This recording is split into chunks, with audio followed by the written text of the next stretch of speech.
Hello, today for review I've got yet another in-ear monitors released by FiiO. It's long awaited by many hybrid in-ear monitors FH1s.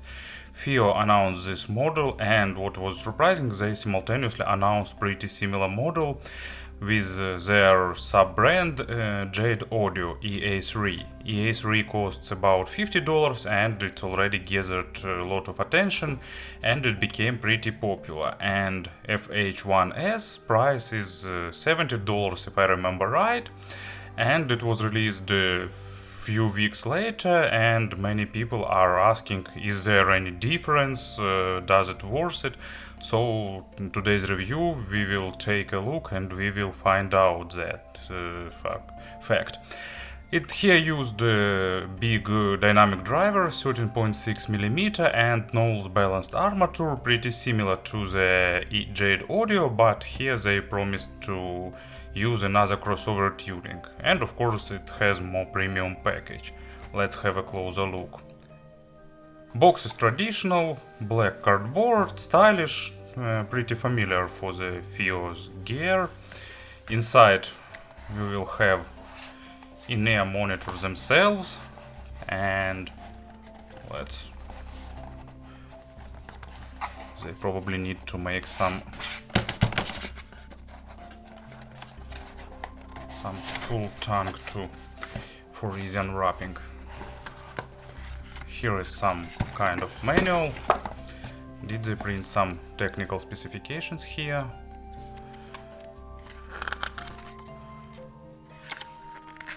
Information how to differ your left ear from the right ear.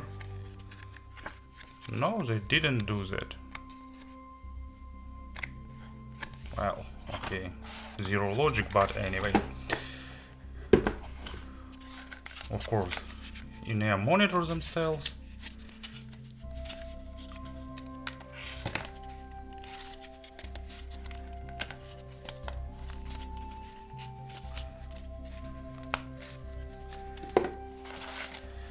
And a cardboard box with accessories.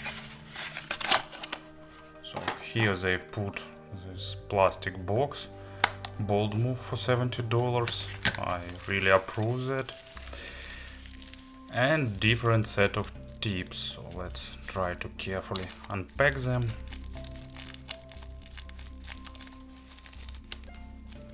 So basically it's a pair of foams.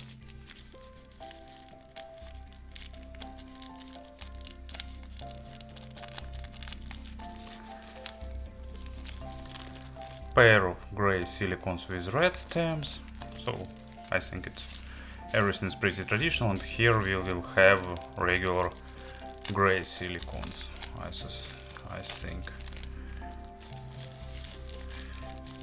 Sure, here they are, so pretty good accessory set, especially comparing with other in-ear monitors in this price range. But it also became more and more normal to put better accessories set. In terms of design, they are pretty close to the Jade Audio model.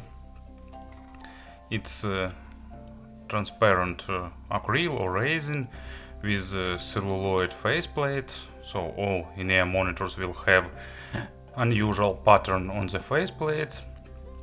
Of course, here now it's FiiO's logo, pretty good ergonomic shape, so it will fit into almost any ears. Nice extended spout with proper angle, so it will give you a bit above average sound isolation thanks to this spout extension. Grill for protection and lip for holding the tip, so everything is done nicely, everything is done smoothly. Great finish quality, but I think it's something that you can expect. Good fit quality, you can see what's inside. Here is this big dynamic driver and vent hole and balanced armature located inside of the spout, so pretty traditional layout. Cable is made replaceable, they've used absolutely standard regular 2-pin cable. I think it's really good because I'm still sure that in the inexpensive models 2-pin cable is more reliable than MMCX. And stock cable, it's nice. It's medium in terms of softness, maybe just a bit leaning towards the softer side. Accurate braiding, really good quality of cable. Of course it has ear hooks and there is a slight microphonic noise, but thanks to these ear hooks it won't be an issue. So it's soft, it goes down to the splitter, pretty traditional metal splitter, chin slider, and after the splitter it goes braided down to the absolutely familiar FiiO angled jack. So normal, attractive, good looking, really functional cable. I suppose it will be durable too. So as you can see, in terms of presentation, design, build quality and all other stuff, it's good executed in-ear monitors, probably something that you can expect from FiiO. And of course about the sound, so they require a few hours of burn-in for this big driver, but not too much. And of course they require finding a proper tips. Actually these tips are a bit more natural, while gray one is a bit more bright, but actually in the Jade Audio EA3 these tips considered more bassy, so basically here it also has more bass, but this in-ear monitors definitely tuned in a bit different way. I think there will be more sense if I will do the sound review part as a comparison. So here is Jade Audio, here is player for the examples, and I will make references to the Jade Audios time to time. So as you can see, in terms of design they are absolutely the same, basically similar in-ear monitors from outside, but besides different cables they are pretty different inside, and even technical specifications say about that. This have a sensitivity 108 decibels and 18 ohms of impedance, while this has 106 decibels and 26 ohms of impedance. So the FiiO's version of this in-ear monitors are a bit less sensitive comparing with the EA3. So, and not like that makes much difference, but anyway I had to raise volume about 6 points on the M11 Pro. But anyway, if you use it with non-efficient source there won't be much difference, because both are pretty sensitive but not too much to gather all the background noise. Basically it's the same. And no, they are not the similar in-ear monitors in terms of tuning, because there were some versions like FiiO just wants to sell the same model for the higher price. It's definitely not that case, because FH1s tuned in a different way. They are more natural and probably they can be called more audiophilic. So let's describe the sound step by step. So this Jade Audio have accented bass, not big accent but noticeable, and they have more accented mid bass and deeper layer of bass, while accent here is less. They have a pretty same depth, even a bit deeper, but because they don't have that accent on the low frequencies, they sounding a bit less bassy, and at first it seems that they have less sub bass, but actually the amount is the same, but overall low frequencies are less accented.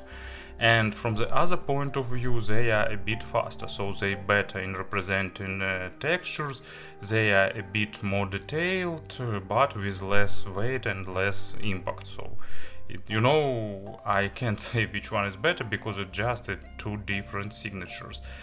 This one probably is better for the electronic music, for pop music, so for genres where you will need accented low frequencies. And this model is better for the acoustic instruments, for the jazz, classical music and so on. And I've got a bit unusual example for the low frequencies.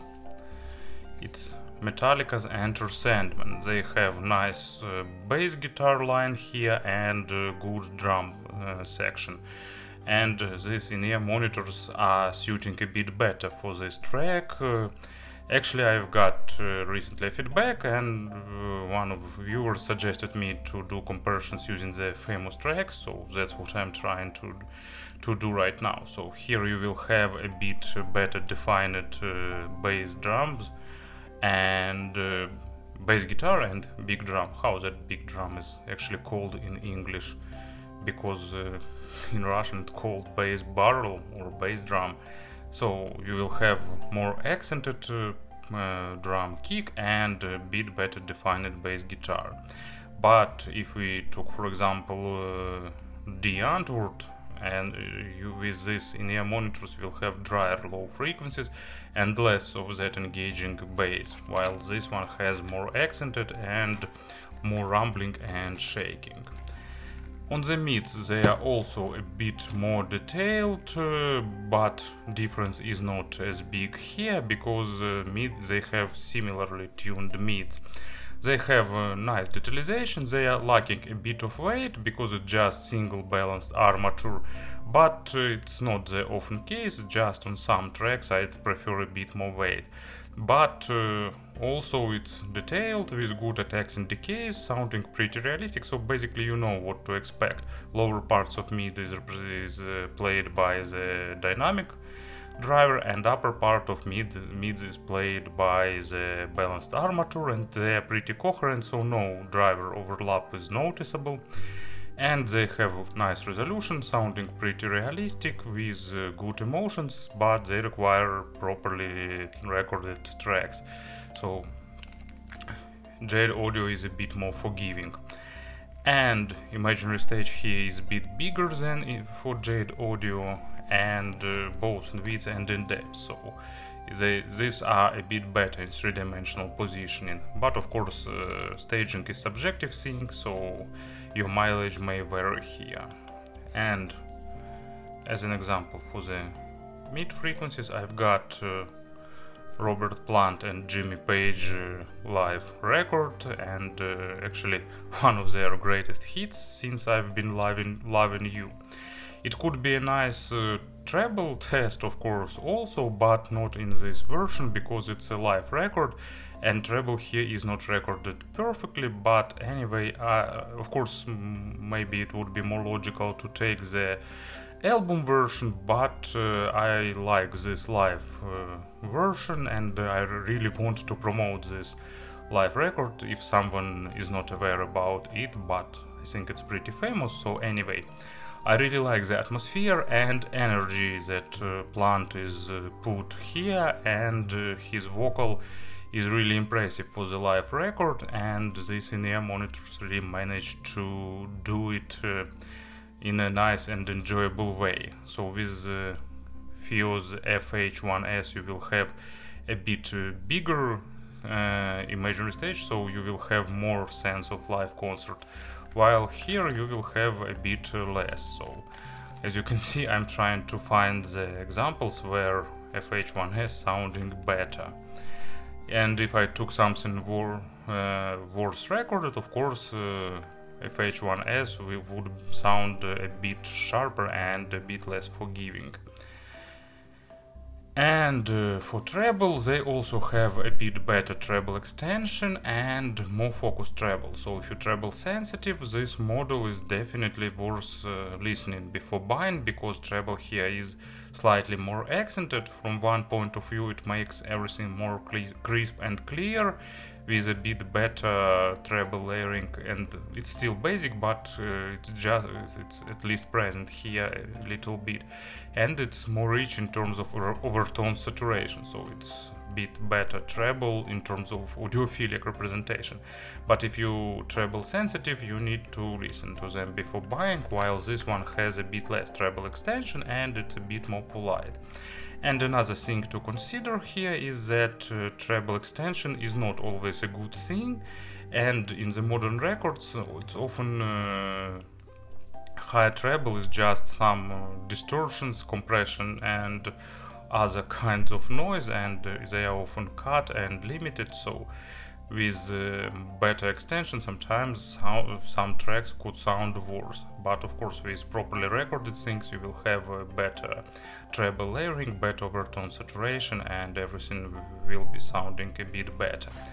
And as an example for this track I've got Dire Straits, So Far Away. This one I've selected because it's a really famous track, so you can probably get some idea of that. Usually I can't use Dire Straits for the critical listening because I simply love them so much that I'm starting enjoying the music instead of testing something. So basically in the introduction they have nice low guitar notes, and here they sounding a bit more natural, while here they are a bit exaggerated comparing with how they should sound. And then in the main part they got pretty nicely recorded percussion and all that crashes, cymbals, and here you will have more sharper version of these percussions, and for me it's a good thing, but for the treble sensitive persons it could be not such a good thing. In terms of pairing, they don't require something powerful or something stellar, but nice mid-level dub would be a nice idea for them, and actually it's M11 Pro, it's a bit too much for them, but sounding really nice. In general, I'd probably suggest, actually no, it's a bit surprising, but I'd probably suggest for them not FiiO's M11, but Ibasso DX160. But of course it's also a matter of preferences, what kind of sound you'd like to achieve with them. And let's probably summarize difference a little bit once again in short way. This one has more accented low frequencies, a bit more recessed mids, and a bit less extended treble, while this one is more linear, more natural, a bit more resolving, with a bit faster bass and mids and a bit more extended treble. So basically it's subjective, of course, it's a matter of preferences, don't take it as some rule, it's just my subjective preferences. So this is suiting better for orchestral music, for classics, for vocal, for other genres with real instruments. Also I like them a bit more for the metal, but actually my tastes are a bit unusual here, because for heavy metal I prefer more natural signature, while many people can prefer more low frequencies, so in this case it's a matter of taste. And I won't probably be doing any other comparisons because this review is already too long, and if you're interested in some additional comparisons, just feel free to ask, I will simply write this down. And but actually I changed my mind, sorry, I'm not very consistent. So basically FiiO F9 and F9 Pro, they have more treble than this one, a bit more but still noticeable, and they have more low frequencies but with a bit less resolution, but a bit more weight on mids, but actually I think it's a better version of that tuning. Older FH1, it's warmer with more recessed sub bass and with more recessed treble, so this is also a clear upgrade. What else models we've got in this price range? Ostre KC09, just my reference point. For the $100, you can they are warmer and more shifted towards the warmer side. Just as a reference point, TRN V90, they are drier and more monitoring and more natural with less realistic bass. This has more realistic bass and a bit sharper on the mids and treble, but with a bit less treble than here, but still sounding a bit sharper.